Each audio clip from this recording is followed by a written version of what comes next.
everybody, welcome back to the shop for more shop shenanigans. Don't know if you can see how cold it is, but I can see my breath coming out. I've got my little, I've actually got a camp heater in here, just keeping it warm for now. And it just turned off, great. Not going to be so warm in here after all. Never mind, I'll have to do some work then to keep warm. So today I'm going to do what I said I was going to do in the last video, which is to put this thing on a pedestal. And the other thing I figured I should do is give the old vacuum cleaner some love, because I'm sick of vacuuming and I've been making more of a mess than I've been able to clean up. So yeah, in order to clean up I need my vacuum cleaner to work. And of course, you know, when I'm drilling and making all those sort of nice messes as well, I want to be able to put the dust extractor system on it as well. So let's get cracking. So I have this nice big piece of plywood that I got from my local hardware store. It was a freebie because it was packing. So I'm just going to use that as my pedestal base. And I'm going to put wheels on it. No, I'm not. I'm going to put, where are we? So once I've got it built, just to stop it from moving around, I've got these rubber feet. Anti-vibration pads they are, but it'll be good enough to hold it flat on the floor. I'm not going to put wheels on it because I don't want it wheeling around while I'm trying to drill. The vacuum cleaner I'm going to put wheels on. So yeah, this was a nice big piece of packing that the guy at the hardware store said I could have, so that made it a little bit cheaper. It's not the best quality plywood, but you know, it's only got to hold a base on, so that's what we're going to use for that. The other thing I'm going to do,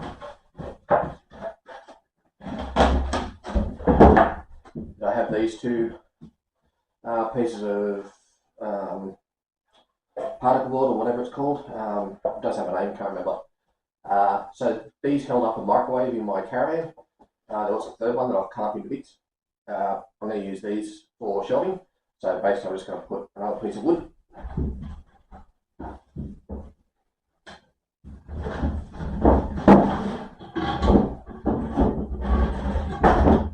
Specifically this piece of wood, just between the two.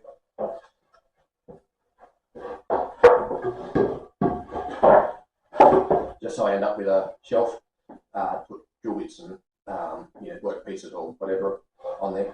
So using a nice big piece of wood here just to give it the strength and thickness for the weight bearing. So yeah, that's what I'm going to do for that. Alright, time to make some noise and cut some wood and stuff. I don't know how big I'm going to cut the base, the actual pedestal part yet. I should probably figure that out, but obviously it can't be any bigger than the gap that it's got to go into. So we'll see how big that is and see how big I want to make it. So the gap's nearly 600, so I think I'll just leave it at 500, so that way I've got some room to manoeuvre when I try and, you know, pick it up and move it out or whatever I need to do with it. And it just gives me a little bit of extra storage space for bits of wood and stuff that I've got in there now. So yeah, that'll do that.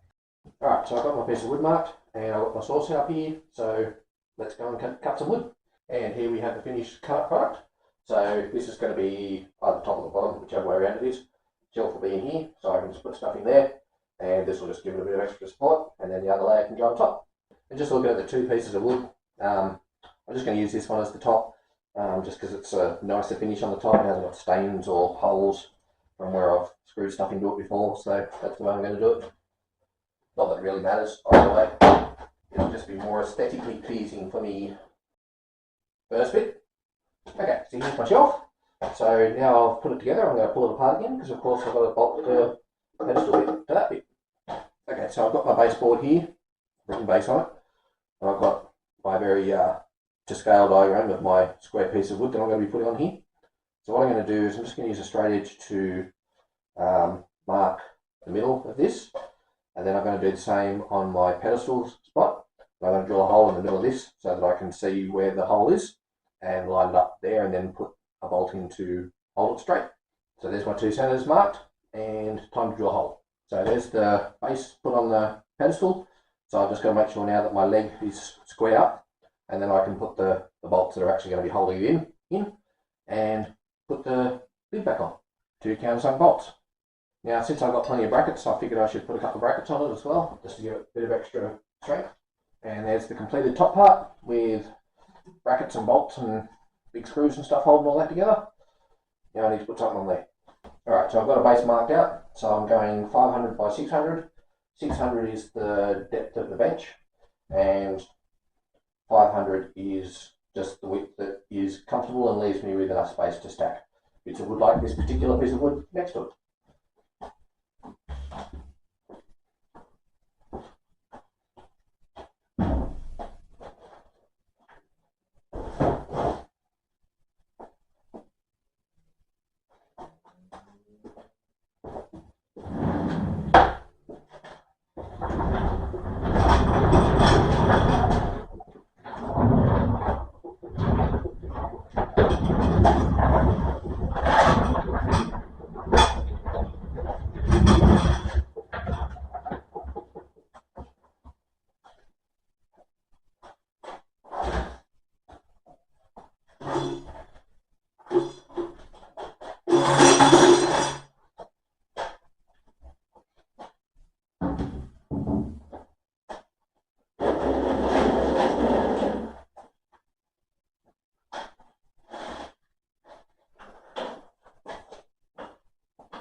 Alright, one baseboard.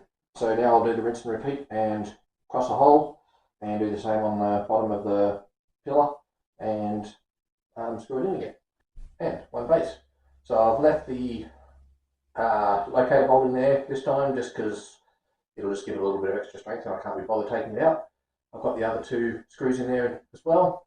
I haven't countersunk them this time because I've got to put the feet on that's going to hold it off from there anyway. So, but I'll also put brackets on the top side as well, just extra strength, and then put the feet on. So, two brackets on, time for some feet. That's 1, 2, 3, and 4. Alright, that's not too bad. Alright, suppose I better put a drill on it, hey. There we go, done. Finished? No, not quite. Probably should bolt it up too. Yeah, I'll just put another couple of brackets down the bottom, slide it up the balls, maybe another couple of feet.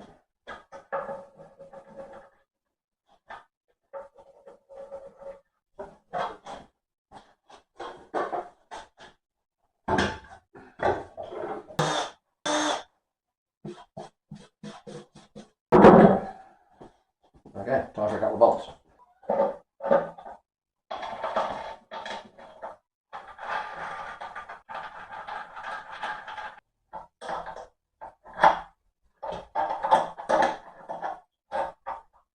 Okay, so we have one completed drill sitting on a pedestal now. So the only thing I've got to do is I've added brackets down the bottom, which you'll see when I get down to the bottom there. The only thing I do have to do is probably put some strengthening around the base because it does wobble a little bit and I can actually see that the wood is what's moving. So I've just got to do that. All right, let me know what you think, and now we'll move on to the vacuum cleaner. All right, so moving on to the vacuum cleaner. This is obviously the bottom of it. So I do have most of the original wheels, so I've got the 2 for that one, but I've only got one of the twirly whirly ones. The other one went to one of those, what are they called? The Singer sewing table things. I think they're a Singer. Anyway, Horn. The other one went to one of those Horn sewing table things. So that wheel had broken, so I donated it because I wasn't using it at the time. I'm not too worried. The other thing is I think the clearance from here to here with what I'm going to do isn't going to be enough anyway, because what I want to do is probably build this onto a base and have effectively some runners coming out here. I'll have to chop this part here out just so that when I get over to sort of this end of it, I've got some support here that I can put some runners up to put the barrel and the rest of the piping and stuff so that it's not sort of hanging over here in midair. So what I'll do is I'll use that same stuff that I've just used for the base of the drill press and just basically cut it out so that it's probably a little bit wider than that. So I've just got to get some wheels for it. I could use the wheels. I've got some other spare wheels that I could use, but they're just a little bit big. And I want those probably for another project where it's a little bit heavier, more heavier duty than this. So I'll just have to go to hardware store tomorrow and get some more. So what I'm planning on doing is there's some screw holes here. I'm going to reutilize those holes, so I'll just drill holes in the same spot and drill those into there. That just covers up the power coming in. I will have to actually get in there as well anyway, because I've got to shorten the cable, because the cable's because it's an industrial sort of one, it's got a 10-meter long cable, not that long, but feels like it. And then probably up the front here I might use these 2 bolt holes to, although they're bolt holes, but you know, the wheels, where the wheels went in, there's that extra support there. So I've got my measurements. I'm just going to cut the piece of wood and see what happens. 1 piece of wood for the base. Now I just measure up where the screws are going to go. So I've measured the middle of my piece of wood, line that up on the middle of that screw, and then eyeballed the difference to the other screws. So that's the other 2 screws, and then brought in sort of where I want the edge of it to be. So basically that screw, that hole there, or that mark there, will line up with that screw hole there, hopefully. So I'm going to drill these 2 screw holes that I've got, pull these screws out. I think they're long anyway, so I'm going to need possibly some super long ones, because this will actually sit off another, whatever that distance there is, feels like about 1.5 centimeters maybe, and then I'll line up where the other ones are going to go. No, I'm not using my drill press for this one. Screws coming out. Yeah, thought they were long. I've got a couple of screws here. I don't know if they're roofing screws. Not that matters, but it's just a case of whether they fit or not. Oh yeah, looks like they will. Even managed to line the screw holes up pretty well. So I'm not going to put them in too far. I've just got them in there to sort of hold it there for now, just while I line up the other spot. Okay, so just made a bit of an outline there so I can actually see where things line up. Now I'll just tip it on its side and see if I can mark out where the bolt holes are. Okay, so I think it's time for a cardboard cutout. I'll grab a piece of cardboard and just see if I can mark out these holes, or some brown paper.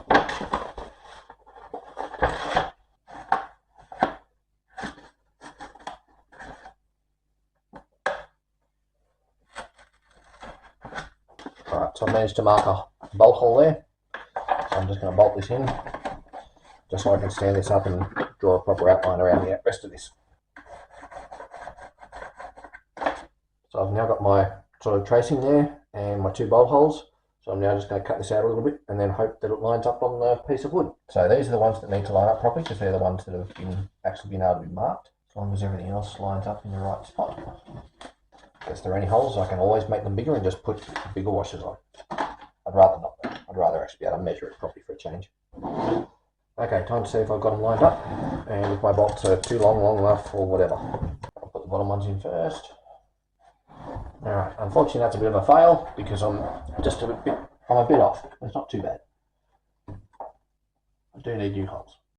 Okay, so after a bit of stuffing around, because my holes of course weren't quite lined up properly, everything was a little bit warped and twisted offline a bit. So anyway, fixed. So now I've got to put basically like a frame around this and build another level on top for the bucket to go into, and I've also got to make sure that it's sort of like removable, so that when the bucket's full or the vacuum cleaner needs servicing, I can easily dismantle it and get on with it. But then just as an extra note, so that obviously there's bolts in here that stick out. I am going to be putting wheels on the bottom here, so I'm just going to make sure I leave room for those as well. So yeah, alright, next. So this is the bucket and the hole that's got to get, so that's where all the tubing's got to get to, but I've got to just get a base ready for the bottom of the actual bucket here that then fits on top of the vacuum cleaner. And I might have to figure out how to sort of like tie it down with a hockey strap or something. Alright, so I basically just went with the same size piece of wood as I've got for the base. So that'll just make it easier to like put sort of legs on the 4 corners and then just put the bucket on top. So I've just got this piece of 2x4 or whatever it is. So I'm just going to basically cut a piece off, then cut it up the middle, and that'll be a leg. So I'll just do that 4 times. 2 bits. You're going to make them into 4. And a 1, 2, 3, 4. Okay, there's my 4 legs. So I'm trying to put that on top. 1, 2, 3, and 4. Now I get to turn this upside down. Alright, now we get to do it all again.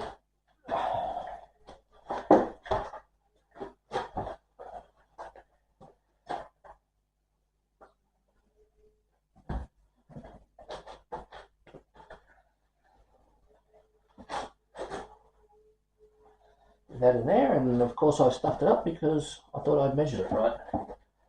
Alright, so just got to take the handle off. That's all. Okay, so I've just taken the handle off and just put a couple of bolts in there because they've got a bit of a seal hole there, so that'll sort that problem out. Bad measuring on my behalf, never mind. Back to our regular scheduled program of putting a vacuum cleaner upside down.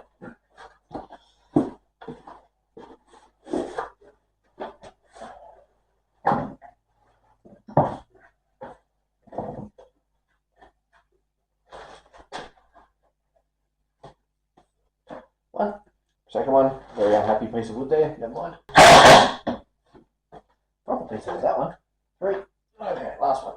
And 4, okay.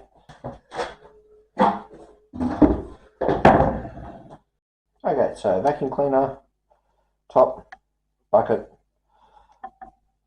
cyclone separator. Now I've just got to remember which way around it all hooks together again. So based on the pipe I've got sitting on the floor next to me here, this piece is the one that goes to the vacuum cleaner itself, to your hose as such, and then up the top here, it's just out of shot, is the bit that goes to the actual vacuum cleaner. Okay, looks like I've got it figured out. I don't know if the pipe that I've got running up and down here is actually going to hold, because the turning bits are on some fairly crazy angles there. It's not done up very well either, but that's alright. We'll give it a crack and see what happens. So yeah, the angle down here is a little bit crazy because it's basically going back on itself a little bit. That's okay. The other problem is I don't know where the remotes are. Okay, so I just found a remote in the drawer. Hopefully it's the right one. And of course it's not. Alright, should have found them this time. So I'd actually put them together. I remember that bit, but I just left them in the car. Never mind.